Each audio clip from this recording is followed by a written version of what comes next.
Drogba indirdi ceza. Snyder. Snyder gol! Allah'ım gol!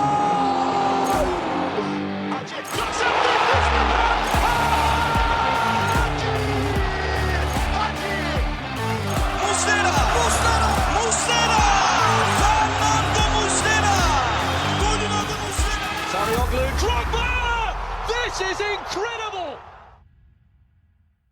Hey, and welcome to episode 30 of The Lion's Den, a Galatasaray podcast, done by the community, for the community.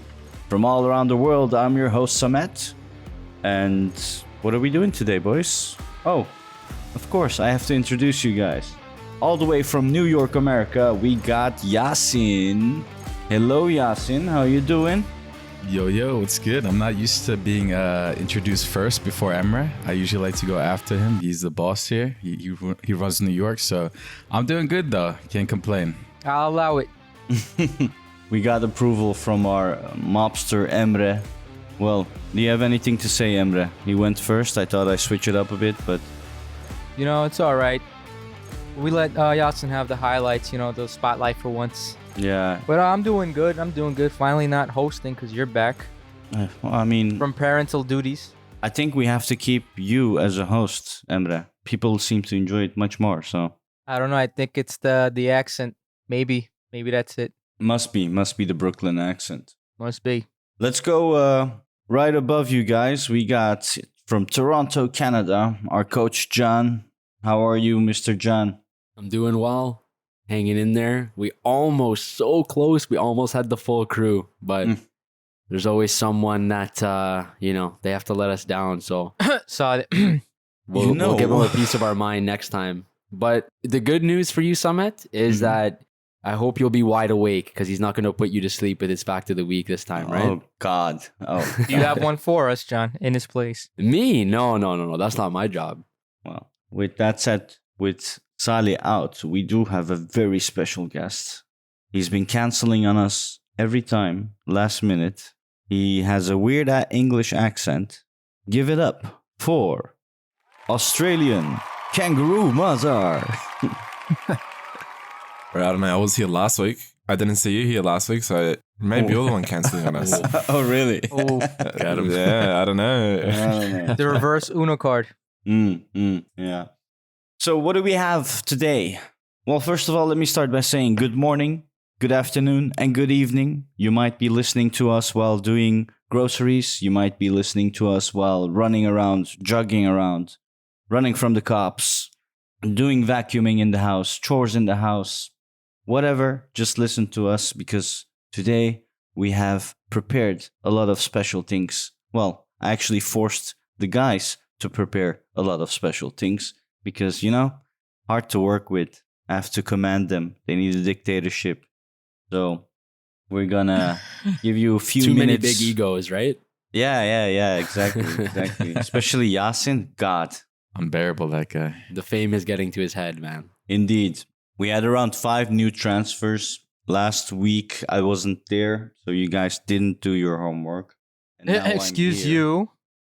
you. I did do my homework. We need to give credit to Emre here. He did it on time, while the rest of us were like, "Wait, what? Homework? Question mark?" So he did it way in advance. Got to give him credit for that. Yeah, no, Emre is goat. I already said this multiple times. On Emre, you can trust. Aw. So there's not much news, guys. So I didn't prepare anything for that. Do you have any news that I should be aware of on Gala? Recently, there hasn't been much news. All I know is Adnan Polat is back again in Galatasaray's radar after 11 years of not dealing with the club at all. He was at the game against Konya, and it was nice to see, actually. 11 years? 11 years, apparently, yeah. Why didn't he come to the game for 11 years? I'm gonna assume it's because of the whole, the non-Ibra situation that happened back in, late 2000s. And after that, ever since that, it's just been... there's been beef within the club. And it seems like lately, Dursun Özbek had kind of dissolved that beef. And there's new connections again. And Adnan Polat, funny enough, he's going to be involved in a lot of the new projects our unit team is going through, our board put forward. So, for example, the Riva projects, him and Adnan Timur, Adnan Polat is going to be involved together constructing the new fields and whatnot, the training ground. So it's nice to see. Mm-hmm. Yeah, I also know that Dursun Özbek indeed had several board meetings over the past week, and he made up with Liseli Tayfa. Hence, maybe one of the reasons that Adnan Polat decided to come back. And funny because I was listening to Süleyman, his little show, Brought up, and he's like, this is the first time that I haven't seen Liseliler fight after a meeting like that. Everyone got up, clapped. He was like, in 30 years, this is new, so it's nice. It's a new coming of Galatasaray. Everyone is united, huh? Seems like it. It's funny. We usually come out of chaos really well when we get our championships, but now it's different. Good vibes only. Yeah. Vibes only. Good vibes only, indeed. But, other than that news, I do want to say we are kind of so close and even sat on the top of the board. We were first, boys. Let's bring it up. Oh yeah. Of course, Adana took that position, but we'll be right back end of this week. Oh yeah.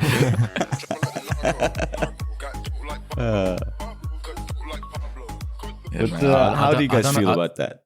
Adana's taken our fame from that first spot, but also we scored the earliest goal this week in the Super League this season.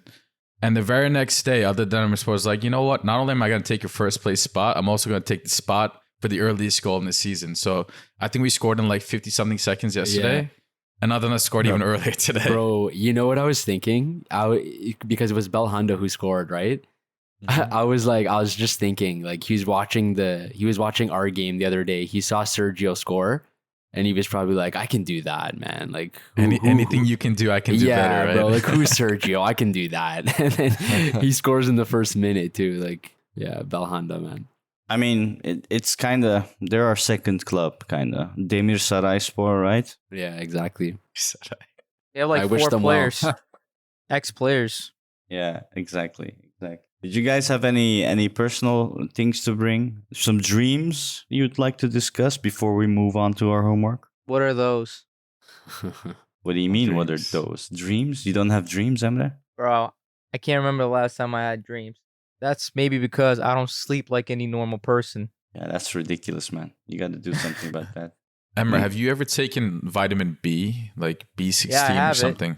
Yeah. Bro, one of those vitamin beans, bro, they fuck you up in your dreams. I swear. Every time you take, it's like a known thing, by the way. If you Google it, it's there. Yeah. There's a specific vitamin version. I forget it's B12 or B16. It gives you the most vivid, craziest dreams. When people take this vitamin, they wake up the next day sweating. I read about that, yeah. Bro, everyone tonight, put on the Terim documentary, take a couple of those, and let's see what happens. Have you taken vitamin D's, Yasin, ever? Vitamin D? Yeah. Is this a joke? Are you trying to get somewhere with this? I could see his face. Look at his face. Look at his face. He's about to set you up, man. He's licking his lips. When you see that happening, your mouth should be salivating, eyes fully open. Yes, that's how Samet was right now, exactly. So no particular dreams you want to talk about, Yasin? No, I know what you're trying to get at. I kind of forgot my dream. I know I had one that was specific to Galatasaray, I think it was, but I kind of forgot it already. It's like one of those things where you dream, you remember it that day, that morning, and then you just forget about it. That's what happened. Yeah, I had the weirdest dream, actually, that just popped into my mind.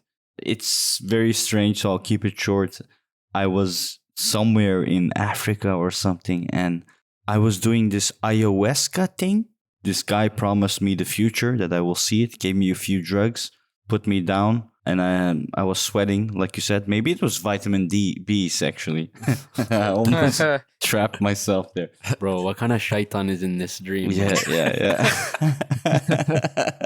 Anyway, well, let's just move on to our homework, should we? Yeah, let's get straight into it. Yeah. Should we do it in order? Who was the first transfer that we had? Icardi, right? No, I want to do mine last. yo guys, Hey, don't mind. You can't just pick that. There's an order to No, this, no, right? no. That means that it's really good, bro. We have to respect that. All right. I That don't want means to I go was the that's first first. to I'll finish say it. that. I want to be the last to present. All right. All right, so we got Ross here, we got Icardi, Rahisca, Mata, and Yusuf Demir. Like maybe Rahisca first because he's on loan, so he's not here long term. Maybe Oh, fuck you if too, bro. Maz is okay. not, What you say I don't matter? Is that what you're trying to say? no, not you, Rahisca. Listen, I'm not going first. That's all I'm saying. All right, put mine first. All right, I'll pull yours. All right, here we go with Mazhar Rahisca. Milot Rahisca, born in 1996 in the former Republic of Yugoslavia. Rahisca made his professional debut at the age of 16 for Vuštrija, the team of the city he was born in. In 2015, he was transferred to Vitesse. He was able to score 15 times and find 24 assists in 100 games. His performance in the Eredivisie attracted the attention of Werder Bremen, transferring him for 8.1 million euros. Here, he found 27 goals and 19 assists in 100 games. His performance attracted the likes of Norwich City, transferring him for 11 million euros in 2021. Unfortunately, his time in Norwich wasn't so great. They were by far the worst team in the Premier League, and eventually they relegated to the Championship division. This impacted Rahisca's performance severely. Before he came to Norwich, he was known for his speed, scoring ability and technique. But due to the situation around his team, he was not able to display any of the attributes to his full potential. He made 35 appearances last season, scoring twice and also assisting twice. This may seem concerning, but Norwich was only able to score 23 goals the entire season. If we were to look at Rahisca's attributes, scoring ability is definitely the first thing that should be mentioned. He can play on both wings, but prefers to play on the right wing, hugging the line. When he plays on the left, he prefers to play as an inverted winger, having his eyes directly on the goals. When he plays on the right wing, as I previously mentioned, he hugs the line. This allows him to help the team play wider. The extra space will enable Galatasaray to more effectively utilize their set plays. We can also expect him to make plenty of runs behind the defenders.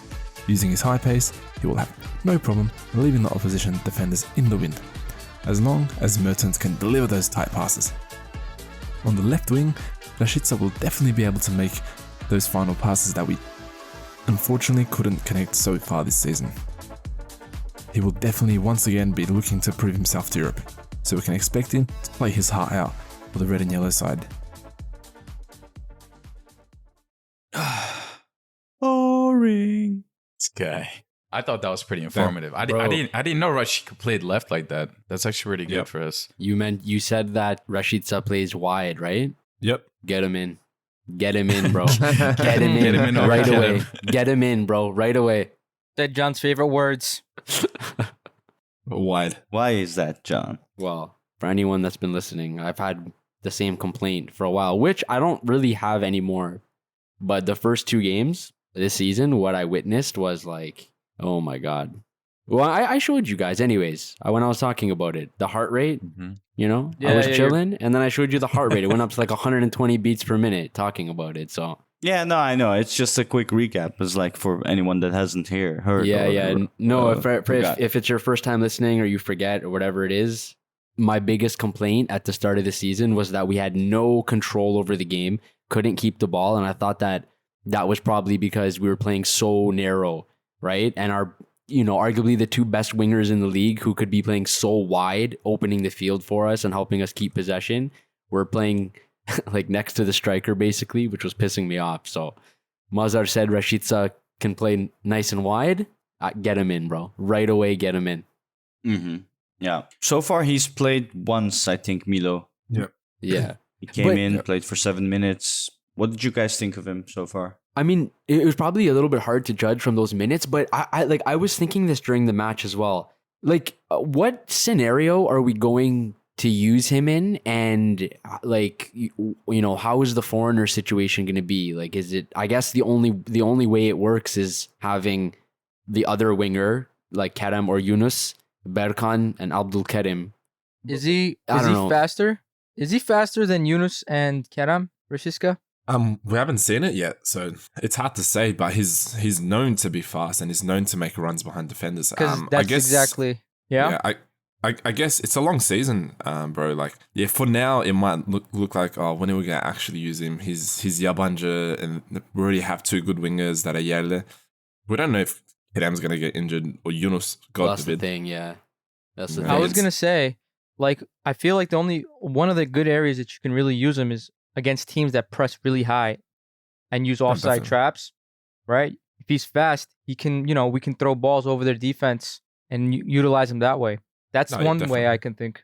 Yeah. Also, it's good for Kerem and Yunus to know, like, your seats aren't guaranteed anymore. Yeah. Like someone's They're, on your ass, bro. Exactly. Yeah. I mean, it's somewhat guaranteed because of this stupid rule. Yeah. That's true. They're suspecting next season it will be gone, but can't say anything for sure in Turkey, honestly. And even still, like last game, another thing I've been just saying every single time is about Kazımcan, using Kazımcan.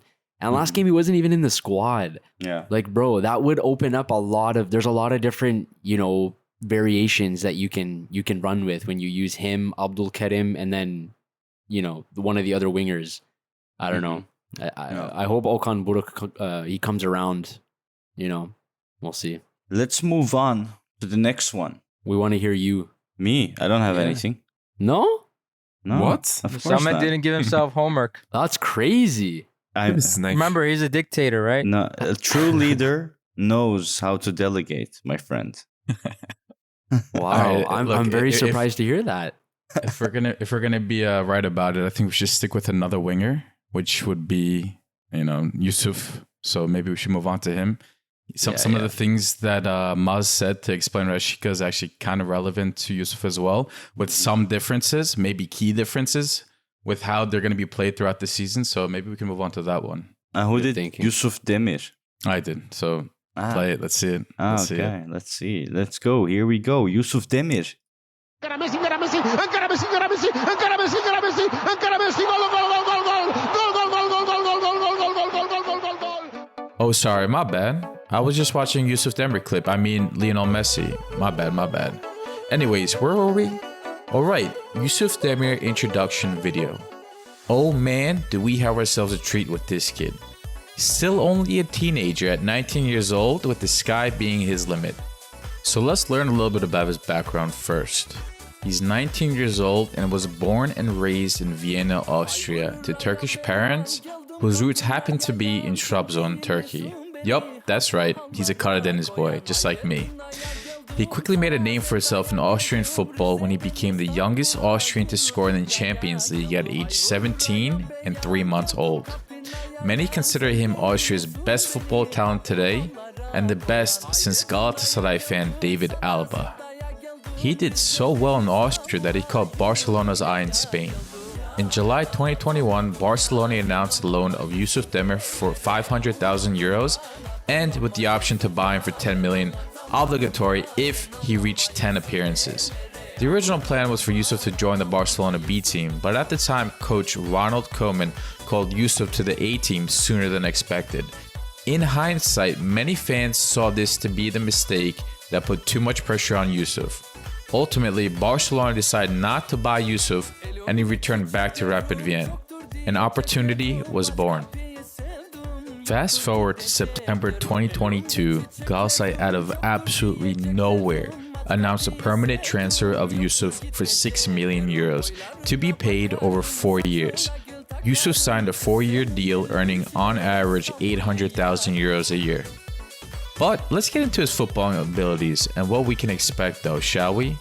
He is a left-footed attacking player, often seen on the right wing as an inverted winger, but also has the ability to play behind the striker. Yusuf is a creative player with great technique on the ball. You will always find him moving into open space and asking for the ball. He isn't the paciest of players, but he has quick acceleration and can change directions very quickly. If Yusuf is on the field, he will try to push his team forward and into finishing positions. Although at the age of 19, it may not be greatly fine-tuned yet, but Yusuf enjoys dribbling and cutting inside from the wing. With his vision and versatility in the attack, it's no surprise he enjoys a free attacking role granting him the freedom to roam the pitch and find space. You'll see him running directly at defenders with pace and ability to dribble or find the pass and cross. He's one of those high IQ players that know how to beat defenders with feints and subtle tricks. If you combine this with his quick acceleration, I'm sure you can see why he is a danger. To be able to bring a player of this much talent and this much potential to the Turkish league at age 19 is a huge accomplishment no matter how you look at it. There's no doubt the rest of Europe will keep a close eye on Yusuf going forward, and it's now up to us to help him reach his new heights. Nice. Bro, That's Yusuf Demir for you. Can I just say, I'm so happy. I'm so happy right now because I know, and I can still hear it in my head. The sound clip that Samet is gonna prepare of you saying, "Yup, that's right. He's a Karadeniz boy, just like me." I'm so happy. I'm so happy with this.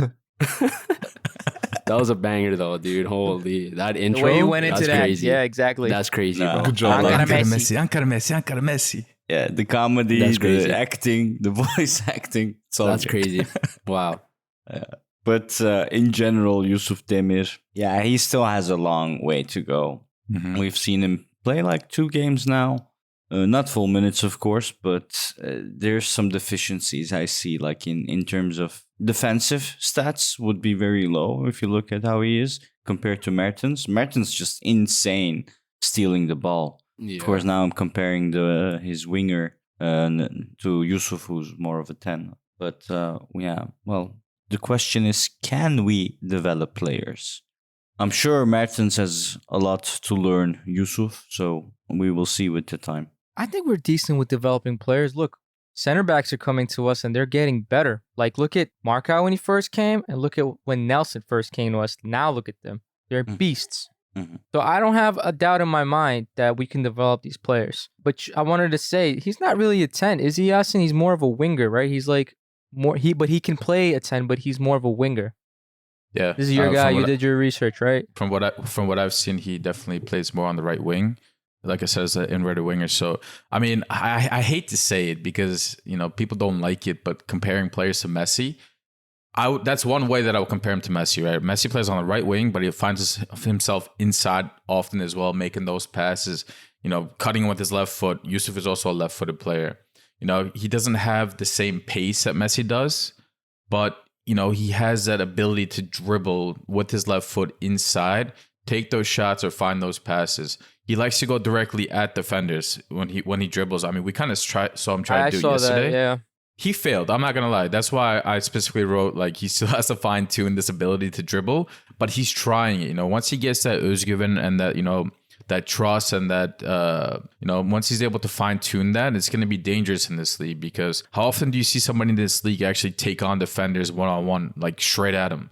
Very few times. Emre Mor is somebody that comes to my mind in this league, and he's still got to fine tune that final pass, but like, it's hard to defend that kind of player because he's so short. You know, he has that low gravity too, so it's hard to really stop him in this league. And I hope he plays often because that's how he's going to get better. If he's on the bench all the time, it's going to be a while before we see him actually reach his potential. Yeah, he is not Turkish though. He is Austrian and counted as a foreigner in the Super League, right? Yep. He knows better Turkish than Emre Mor, and he's counted as a... Emre Mor doesn't even know one word in Turkish, bro. I think he just knows Tamam abi. Yeah, That's but it doesn't make any sense. Why would you count Yusuf Demir Turkish, play him as a Turk, if he does not have the Turkish passport? But like Emre Mor has a Turkish passport. But I don't know if it's just the fact that he's already pledged to the Austrian national team. Now, there's 2 topics on that, honestly. 1, does he have the passport? No, so he's not qualified. 2, if he had the passport, would he be qualified? But because he played 5 games for Austria. I think we have to 4. figure out the truth about this. 4. Like I don't think the passport matters. I really don't. What do you mean? Like of course it matters. No, because we've had Kazım, He has Kazım a Richard. passport. Yeah, but his mom is from Cyprus and his dad is from some other country. Like I don't, and he was born in But England. he has a passport. I don't think he did. I don't think he did have the passport. I think he does. I think the problem is maybe his parents never applied for his Turkish passport, which you have to do at birth, and that's the only way you can get dual nationality in Austria because they don't accept double nationalities. And when it's too late, it's too late. So he had only an Austrian passport, and he couldn't get the second one. This is just speculation, of course. I don't know the specifics, but I think you do need the Turkish nationality to play for Turkey, obviously. Yeah. But it's also worth. Yeah, I just want to quickly say, like, since he brought up Kazım, the rules changed. I think in early 2010s or something like that. Yes, possibly. You know, Yeah. And Kazım joined the Milli Takım 2007. Yeah. So I believe it might have changed. Maybe you have a point, but because of something that changed, it's no longer relevant. Because I don't know if you guys remember. Do you guys know who Jem Not Karaman? What was his Karacan? Jem the Brit. Karacan. Yeah. I'm sure he was the same situation. Like I remember I seeing an interview. Like that guy knows no Turkish. Like his dad is Turkish, his mom is English. I don't know. I don't even think he's ever stepped foot in Turkey before, but he's eligible. So, but I think you're right, Yasin. I think the rules changed. All this fighting in the media that I see, it's so useless. Okay, look, the rules changed 2015. Everyone before that picked their teams, they can still count as Turkish citizens and play as Turkish citizens in the league. But after that, you can't. And so Yusuf made his decision, okay? You can't just give him Turkish, status, because then it won't be fair to like Emre Mor or like Ferdi Kadıoğlu, who picked Turkey over Netherlands and Denmark respectively. Because then it's like having your cake and eating it too. It would be that for Yusuf. So they made their choice, and that's it. Like Galatasaray knew this before going in. I don't know why they're expecting anything different. Even besides the choice fact, he doesn't have the passport to me. So no passport. Yeah, why are we arguing no about it? Like, why? Exactly. I don't get the whole discussion, honestly. He's just another Halil Dervishoğlu. Yeah, do you guys hear this? Like, Emre, you have the ability to do. I want that sound clip so we can play it in the future when Yusuf becomes something big. I know. We can go back and be like, now, bro. I rate Yunus Akgün over Yusuf Demir. I'm sorry, bro. What? yeah, What do you mean, bro. what? Maz, can you tell Crazy, bro. Samet likes players that lose the ball 900 times, it seems like. Yeah, like Yusuf swear, Demir. bro. Yeah, like Yusuf Demir, sure. Bro, I think someone has a. Go ahead. I know what it is, bro. I know what it is. Someone has a thing against Karadeniz people, bro. That's Bro, what it is. I was gonna Think say not about Dutch. it. That's the only Just think problem. about it. I was gonna Look, say, he doesn't somebody- like me. Yeah, true. I'm Karadenizli. He doesn't like Yusuf. He's Karadenizli. He doesn't like Halil. He's Karadenizli. Oh. Even though Halil is Dutch, because he's Karadeniz, it's just like too overpowering for Samet, and he hates it. He hates it. Nah, he's bullshit. What's wrong, bro? Did you have like an ex-girlfriend that broke your heart and she was from Karadeniz or something? Tell me the Nah. truth, bro. I don't date big nose. That's not all Karadeniz people, by the way. That's well, actually, I'm not gonna say it. I don't know. Have you checked the mirror? Nah, I'll say that's Trabzonlus, bro. I didn't say it. my mum's side is Karadenizli, I can say it. That's true. To all the Trubs on the big nose guys listening, we love you. Samet doesn't, but we love you. I don't discriminate, bro. I love everyone. Not Anyway, really. Before this goes, this ends bad. Let's move on to the next one. Speaking of imposters, let's run Salih. He had the homework to do Mata. He delivered, because you need to dictate. You need to get the work done, even if they don't show up. So let's listen to Juan Matas by Salih. Who is Juan Mata? Brought up in the tiki-taka era, a player that during his prime always has been a mainstay in the Spain squad. A Premier League great that has played for the likes of Chelsea and Manchester United, who at 34 years of age, after having this amazing career, wanted to add more by moving to Galatasaray. His career started at Real Oviedo Youth. He impressed the scouts enough to make a transfer to the Giants in Los Blancos in Real Madrid. In 2003, during his academy days, he had the opportunity to watch the A-team, who had the likes of Zidane, Ronaldo and Figo. While the Galacticos wanted to take over the world, Barca invested heavily in the youth academy, bringing up the likes of Iniesta and Xavi. Real Madrid tried to do the same, but for Mata, this meant that he was transferred to Valencia in 2007 for free. Wearing the number 10 shirt, playing mainly on the left wing, you could say he had a successful stint, as he had played a total of 174 games, of which he scored 46 times and had 52 assists. He wanted to grow further career-wise, and in 2010, after the lifting the World Cup, he looked to move forward. And so, a club answered. This is a club that Mazhar can talk about for hours, as probably his favorite manager in that club's history decided to sign him. As in 2011, Andreas Villas-Boas, or known as AVB, transferred Juan Mata to Chelsea for 26 million euros. Here's position started to change as he was playing from left wing to right wing, but mainly at the 10 position. At Chelsea, he played a total of 135 games, of which he scored 32 times and had 58 assists. This is also the club where he won the Champions League with Chelsea in 2012. The famous final against Bayern Munich in their own home ground. And in the winter of 2014, in came Manchester United, who decided to transfer Juan Mata for a fee of 44 million euros. At the start he did play regularly, but after Mourinho came and from that point onwards his play time started to dwindle. This is mainly due to the pace of the Premier League and Juan Mata not being able to keep up with the high-paced football that is played in the English league. Now the question becomes, what skills does Juan Mata offer to the table? Well, first of all, he's known to be an alpha male, a silent one in that, and a good motivator. Also, like most Spanish players, he doesn't play with speed, but rather with his brain. So in that, he sees the play and how the game evolves in a different way. Now, what are these traits that we as fans can see? One of which is that he can remove pressure delivered by the opponents, he can deliver excellent long balls, is an excellent set-piece taker, just like Sergio Oliveira, and also takes very good long shots. Despite being 34 and physically on the weaker side, he did win the two biggest cups in the world, in the Champions League and the World Cup, and is also one of the most prolific midfielders in the Premier League. So the expectation for him is to start most games, especially as he earns 1.1 million euros and has signed a 1+1 deal. What?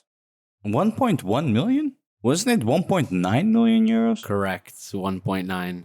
Oof, I'ma punish Salih so hard on this. He really embarrassed all the Dutchies in the last sentence. C+.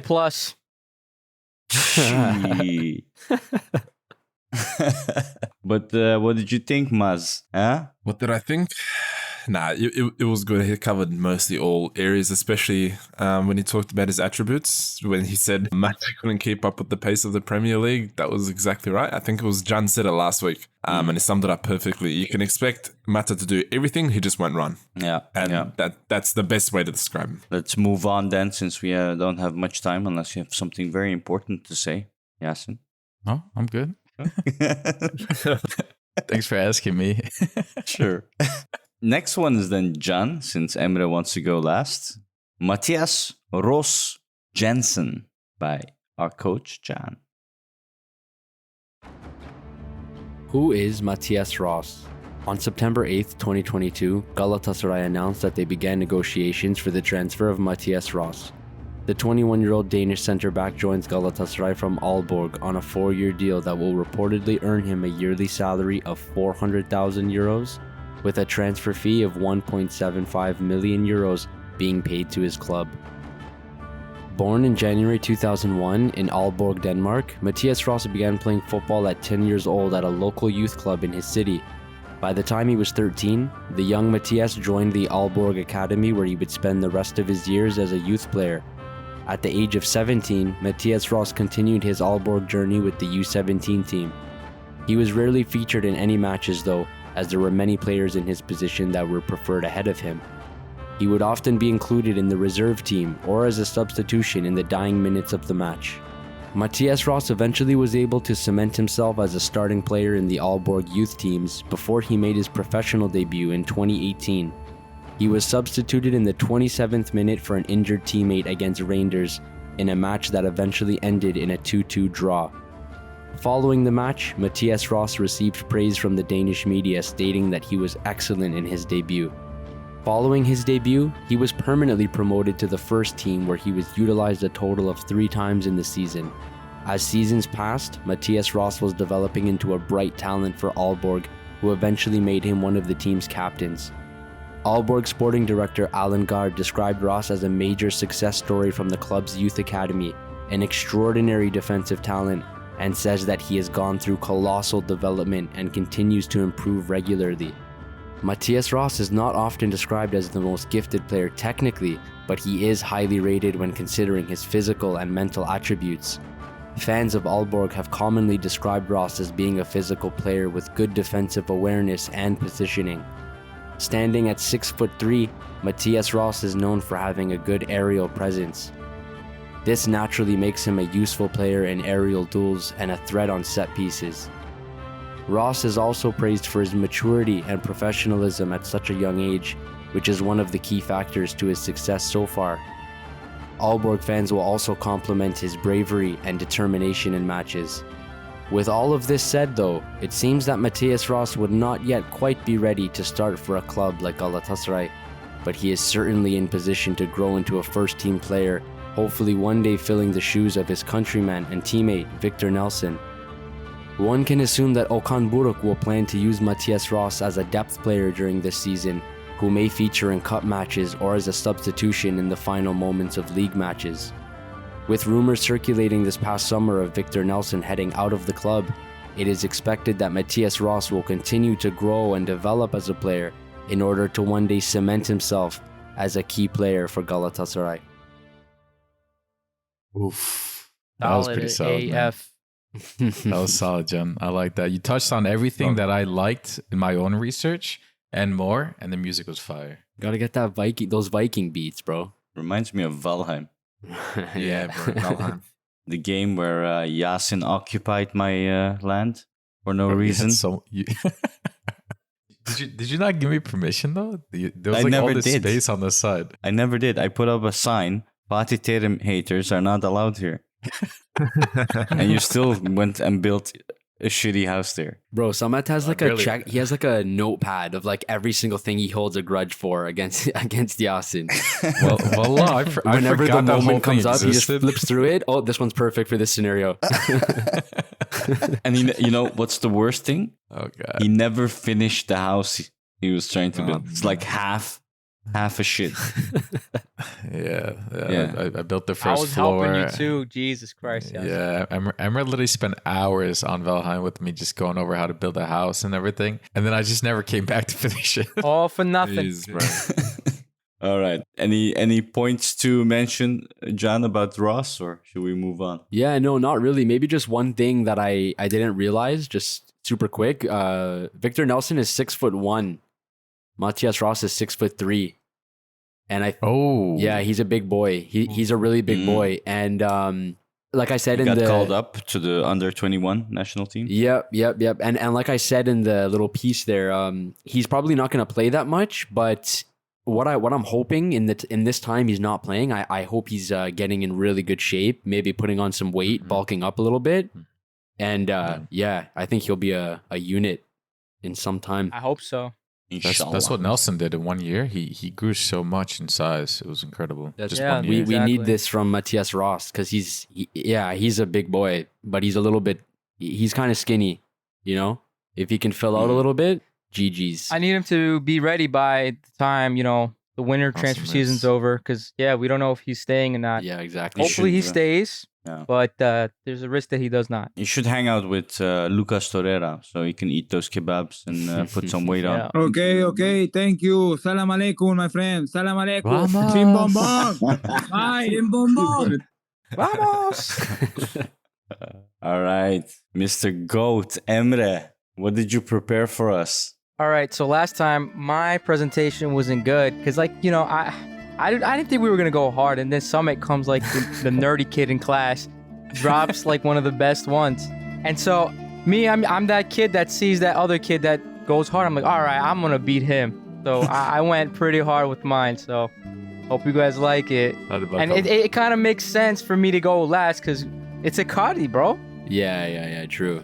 Right? It makes sense for me to go last. Yeah. And it's probably the longest one of all, because I didn't know it had to be shorter, but hope you guys like it.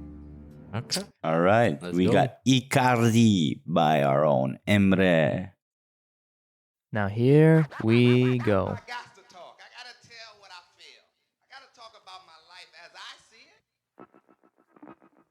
it. Biggie. Mauro Emmanuel Icardi, born February 19th, 1993, in the land that seems to only be known for producing legendary players like Messi. Rosario, Argentina. Icardi's what you call clinical, the guy you call to get a job done. We are for the money. Known to be one of the most prolific finishers in the last decade, playing 360 games while scoring in 197 goals and assisting 51 times.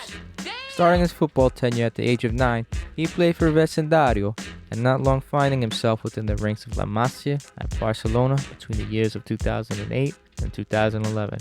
Feeling that staying with Barcelona wasn't the right move, he made a transition to Sampdoria's youth squad.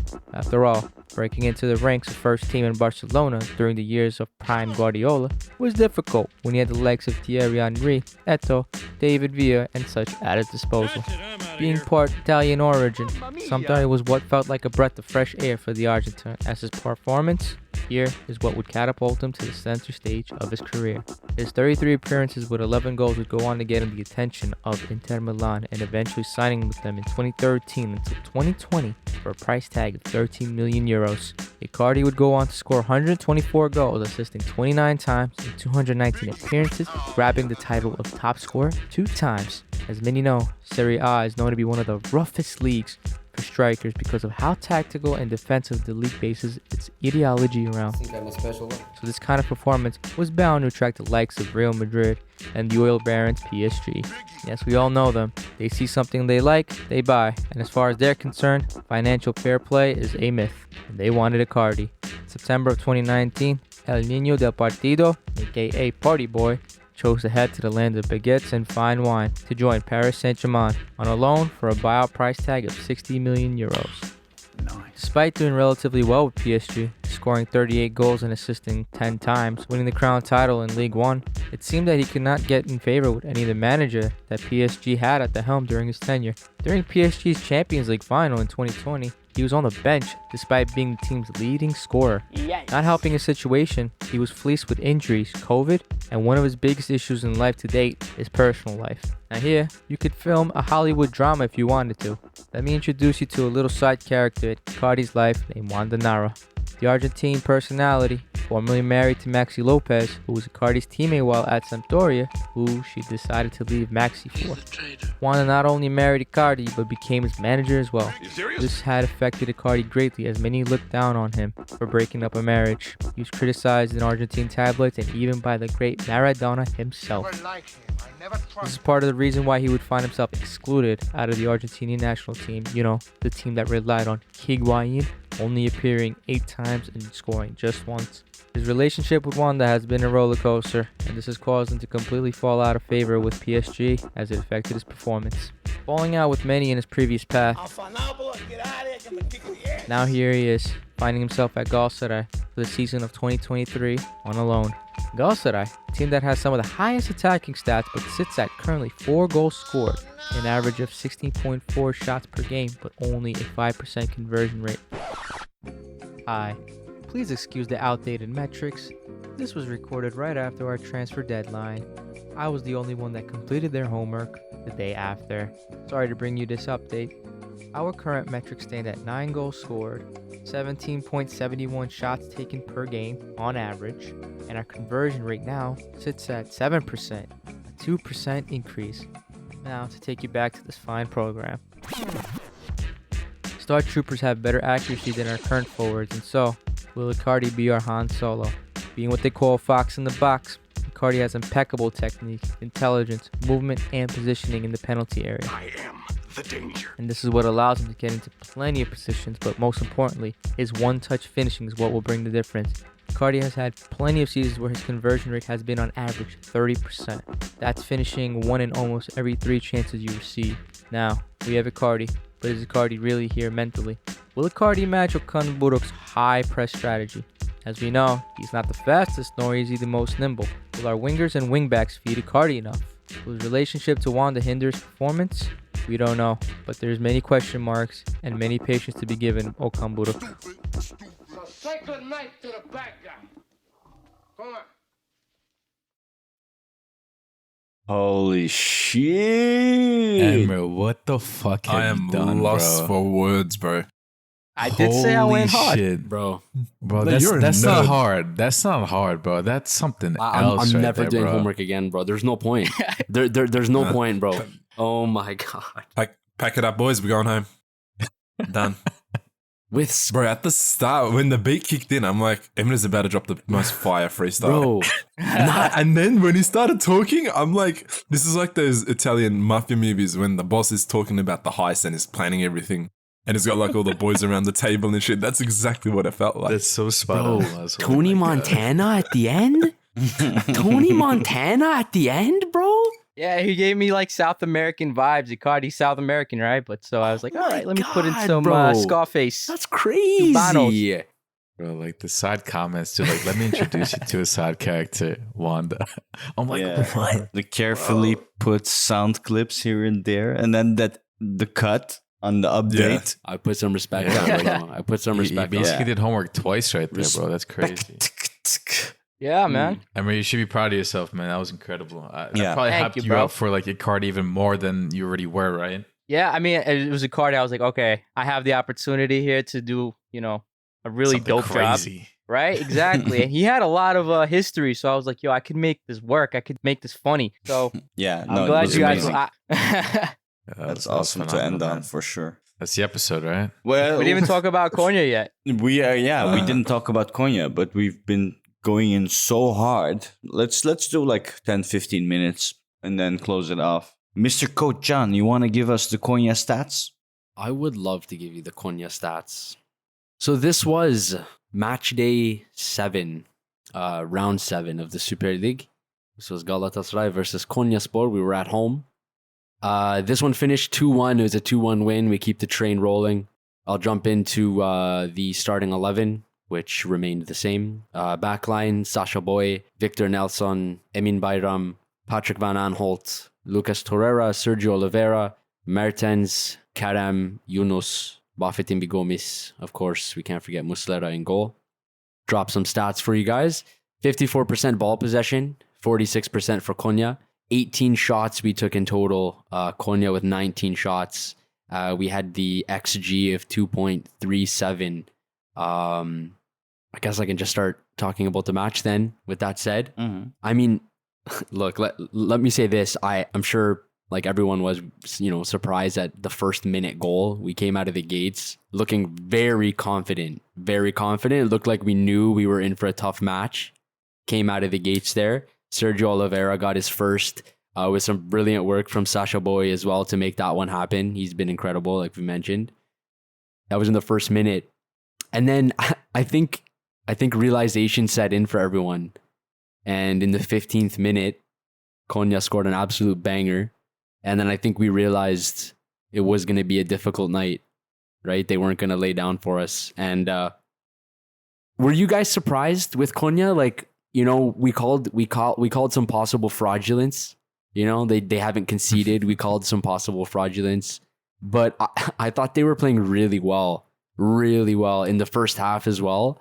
I thought they're very organized, patient, keeping the ball. They're dangerous. They had more shots than us. They were really pushing.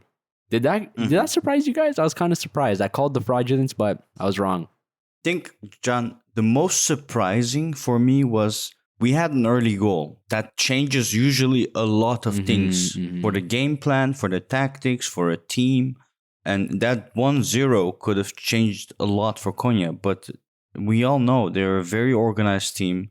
They've been playing for years with each other. So they know each other in and out. So they know what to expect from each other. So it's one of the most organized teams in the Super League.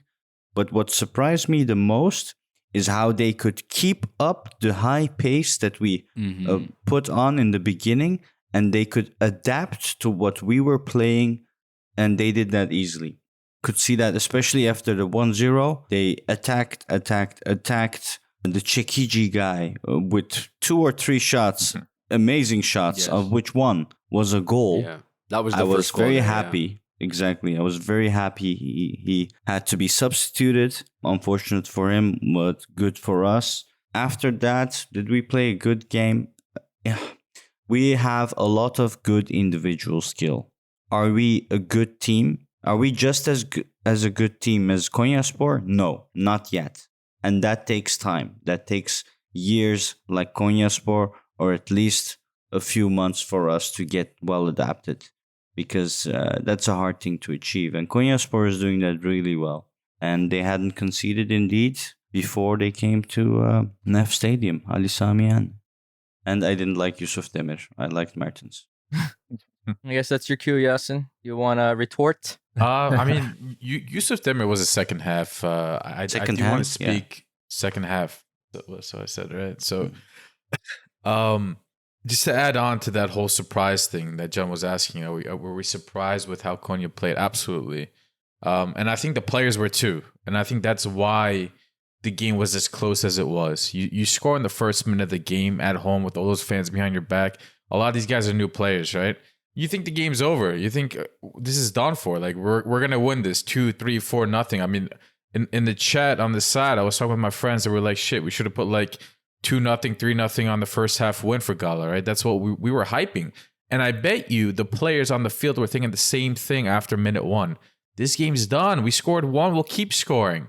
And then to see instead Konya keep on going as if like, you know, it's 0-0. Like, they have all the confidence in the world to take these shots. Like, you know, Çekici especially, he fucking bazookaed that from God knows where. And then twice again, it hit the crossbar. They just kept testing Muslera. It's like we had a freaking like a 19-year-old in goal where they just kept taking shots. Instead of, you know, I guess this is reverting to the second half in the dying minutes, but that should have been us at the end of the game. When their goalie got a red card and they were playing with 10 men with, you know, a field player net, we should have done the same thing then, and we didn't. You know, it's a little bit sidetracked now, but I think the players were definitely surprised. We were definitely not our best game. The second half was very slow compared to the first one, but I think that was part of our tactics. You know, look, Konya is keeping up with us just the way that John said. You know, it's kind of surprising, and maybe we should play it simple, right? We're at home. We have good players. We have better players than them. You know, you can say that they have great chemistry. That's not a lie. But at the end of the day, we have much better quality players, you know, at an individual level. So let's see how the 45 minutes goes. We'll find our goal sooner or later. And we did. Unfortunately, it was our own goal. You know, I would rather seen one of our players score. It's so funny. Like, our 3 strikers are Gomis, Icardi, and Seferovic. And, you know, the one time that we thought Seferovic scored, it was an own goal. One time we thought Icardi scored, it was an own goal. So Gomis is still the king with their strikers. But, yeah, there's more to say, but I'll leave it the rest to y'all for now. We did take shots at them, actually. The problem is with us, all of our shots keep getting blocked. That happened quite a bit with Yunus yesterday. Again, Samet's going to make me to be a Yunus hater. No, I love Yunus. I think he's one of the best and biggest prospects we have. But yesterday, he made a lot of mistakes, a lot of bad decisions. That's enough. No. Anywho, let me talk about a little bit of the bad things that happened. In the first half especially, we just allowed Konyaspor to come at us with ease. Like, they cut through us like butter. And I don't know, I think it's a problem with our midfield. I think we need to be more compact there. We can't keep letting Torreira be alone there, trying to clean up after every ball that's lost. But Okan saw this and he fixed it up in the second half. And we were much more compact there. We didn't concede as many attacks from Konya as you could. I don't know if you guys remember if there being any like net chances in the second half, because I don't remember there being that many as opposed to the first half. But yeah, unfortunate for Icardi that it was an own goal, but he's the one that forced that own goal. And who's the defender there? Calvo? He was having an amazing game. Yeah. Apart from the first goal, he's having an amazing game, and he forced that. And that goes back to Icardi, him being the poacher in the box, right? Back from my homework, that awareness is going to get us a lot of goals, a lot of positions in the game. But yeah. So it definitely wasn't our best game, as everyone else mentioned. I think last week we played much better. But having said that, Konyaspor is a good side. I stand corrected. Last week, I did call them frauds and I said we'll bank 3 goals easily. I was wrong. Okay, they're a good team, but they're not the best in the league because Galatasaray is clearly the best by far, both, I believe, tactically and both with the quality of our players. I think tactically, in the game, we were there, we played wide, we kept a high line in the defense. The midfield was pretty tight. Yeah, first half, they did get past us a few times, but second half, like Emre said, they didn't get past us properly at least. What else can I say that no one else has already mentioned? Sasha boy. Sasha boy once again played out of his mind. And as much as I love to see him play the way he does, it just makes me upset because I think he's going to go in winter. I don't see him stay too long because he already does want him to leave. Like he wanted to leave in the summer transfer window. I don't want him to leave. He'll stay. I think he'll stay. I hope so. I think he'll taste that cup coming in, the championship, and he'll stay and at least to get that cup.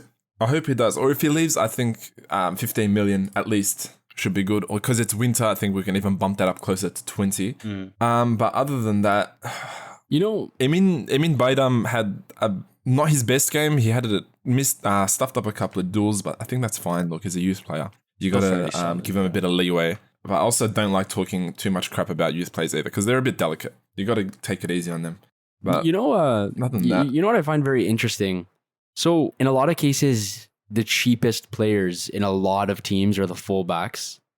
They're often not only the cheapest to buy, but a lot of fullbacks are the cheapest on wages as well.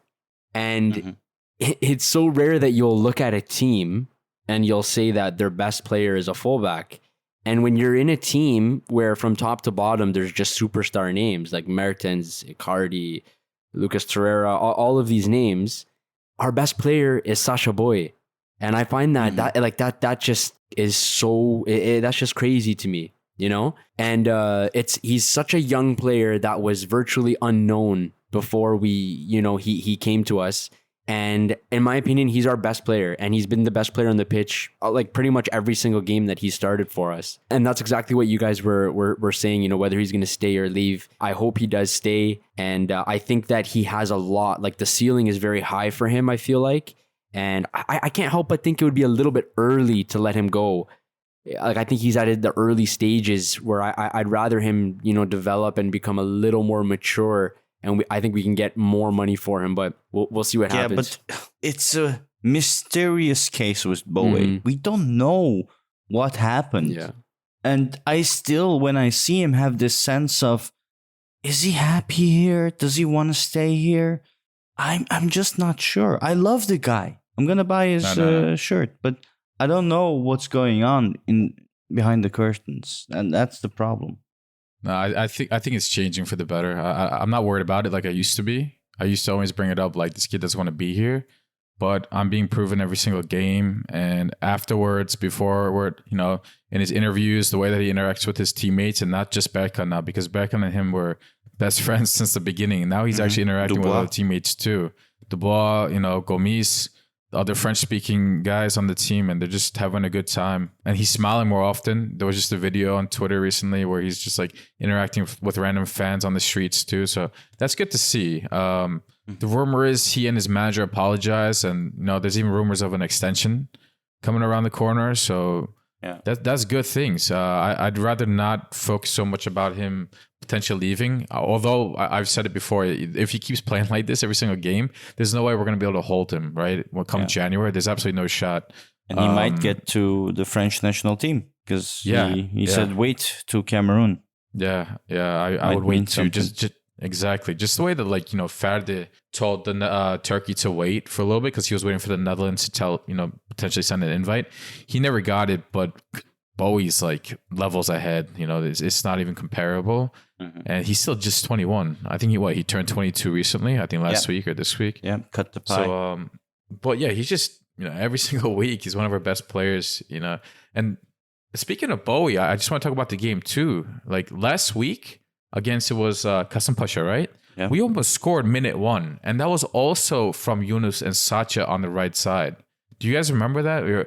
Sacha and Yunus interacted some couple passes, and then Yunus put an amazing dished cross right over Gomis into Kerem, I think it was. It was and we over almost scored Oliveira. there too.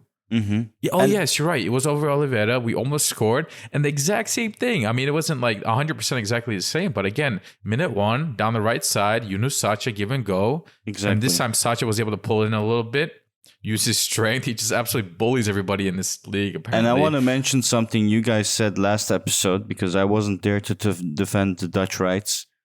PVA...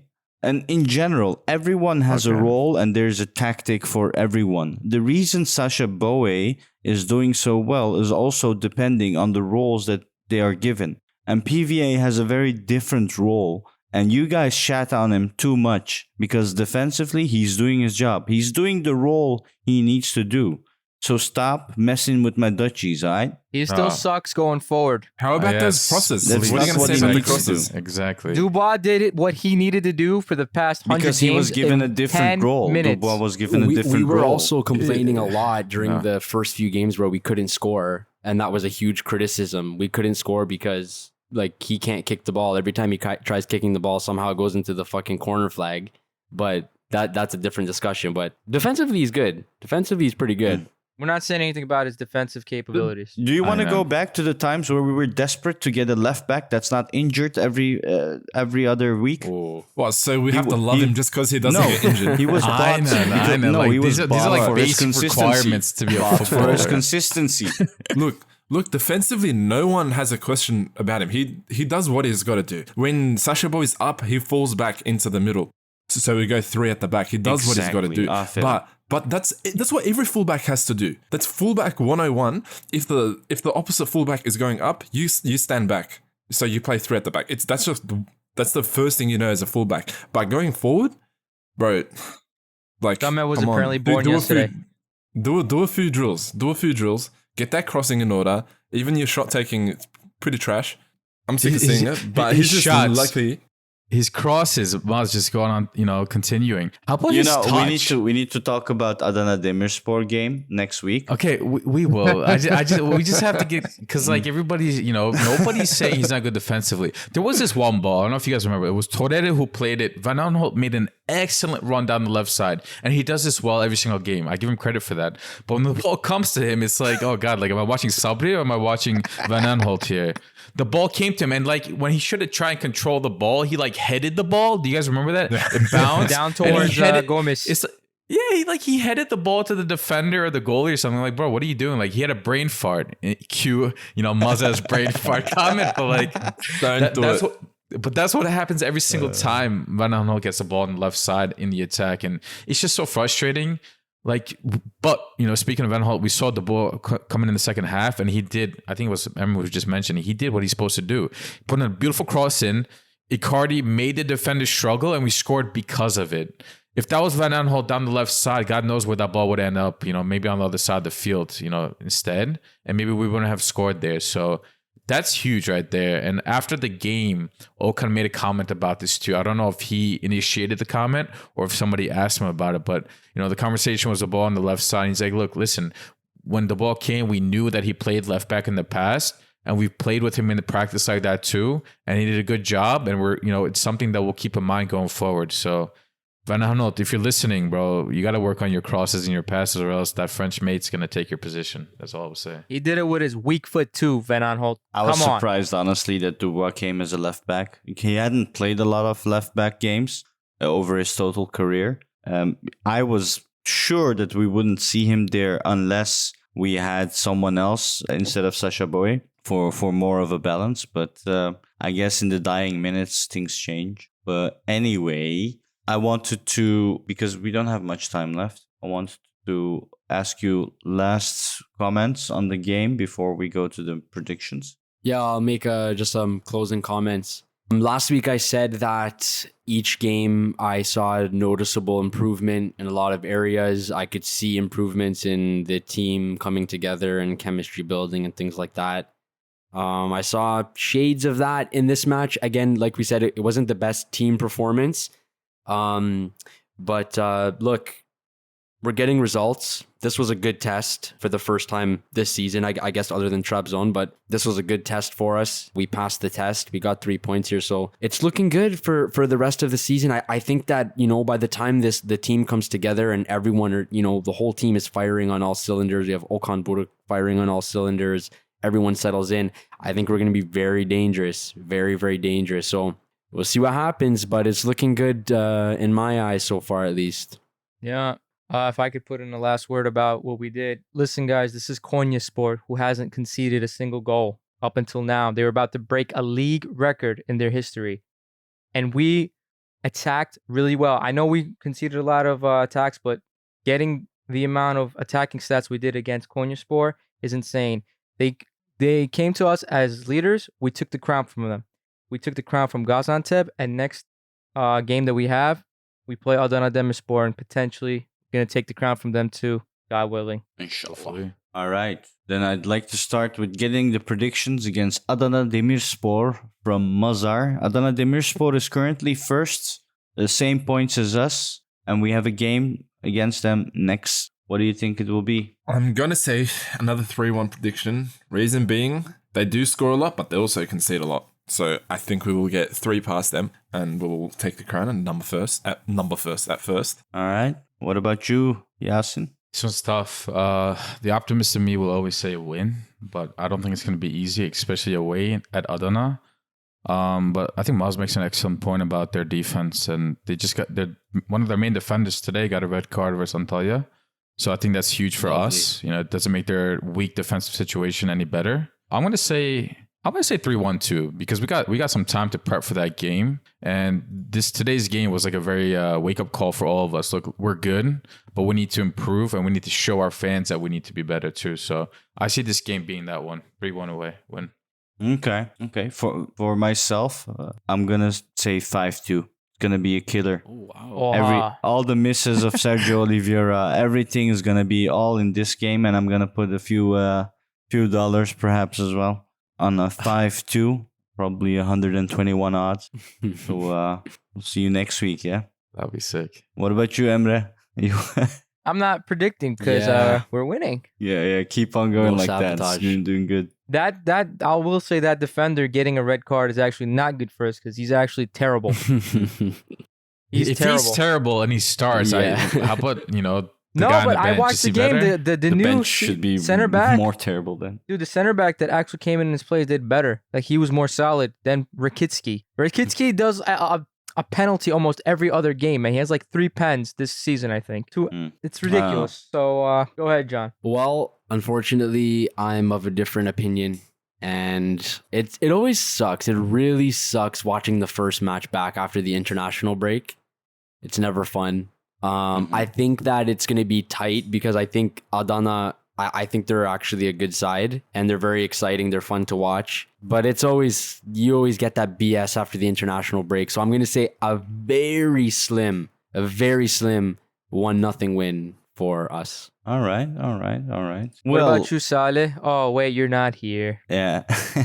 Yeah, like John said, next week, international break. The week after, 1st of October, is the Saturday when we'll play against Adana. So we'll be back then. I'll try to release a BTF episode for the listeners next week so they have something to listen while we're off. And all right. Thank you for listening. Thank you for the time. If you made it this far, you'll also probably subscribe to our Patreon, patreon.com, TheLionsDenGS, or go and follow us on Twitter. We're super active. We got a lot of things going on. You can find us under the handle at TheLionsDenGS. Thank you all, and have a good night. Bye-bye. Peace.